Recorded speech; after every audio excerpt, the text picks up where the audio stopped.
Si Steph Curry at ang Golden State Warriors ay pumirma ng isang $62.6 million extension na magpapanatili sa two-time MVP sa Bay Area.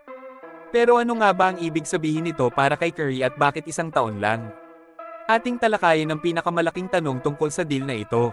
Pero bago ang lahat mga par, baka pwedeng pa-follow ng ating page at pa-like and share na din ng video at baka ikaw na yung isa sa mapili ko para sa ating pag-giveaway jersey. Salamat!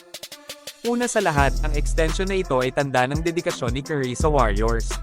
Sa edad na 35, isa pa rin siya sa mga pinakamahusay sa liga, at ang extension na ito ay nagpapakita na parehong naniniwala si Curry at ang Warriors na mayroon pang maaaring makamit at mag-champion pa. Sa ganitong paraan, may kontrol si Curry sa kanyang sariling kapalaran sa NBA at maaaring tignan muna niya kung ano ang mangyayari sa darating na season.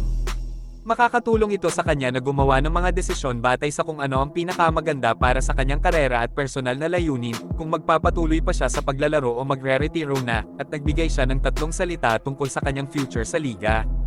Sa isang interview, tinanong si Steph Curry tungkol sa kanyang mga plano sa hinaharap sa NBA. Sa halip na magbigay ng detalyadong sagot, si Curry ay nagbigay lamang ng 3 salita, "I'm not done." Oo, narinig ninyo ng tama, I'm not done, o hindi pa ako tapos sa NBA. Ano nga ba ang ibig sabihin ng 3 salitang ito? Mukhang malinaw na si Curry ay mayroong pang natitirang laban sa kanyang karera. Sa edad na 35, si Curry ay patuloy na isa sa mga pinakakapansin-pansing manlalaro sa NBA, at hindi pa siya handang magretiro. Ang kanyang pahayag ay tila nagpapakita ng kanyang determinasyon na magpatuloy sa laro, magdomina, at posibleng magdagdag pa ng isa o higit pang mga titulo sa kanyang pangalan. Para sa Golden State Warriors, magandang balita ito. Habang si Curry ay nagpapatuloy, ang Warriors ay mananatiling isang malakas. Kahit wala na siyang katulong pa, ang kanyang 3 salitang binitawan ay hindi lamang nagbibigay ng inspirasyon sa kanyang mga kakampi, kundi pati na rin sa milyon-milyong fans na sumusuporta sa kanya. Handa pa siyang magpakitang gilas at hindi pa tapos ang kanyang misyon.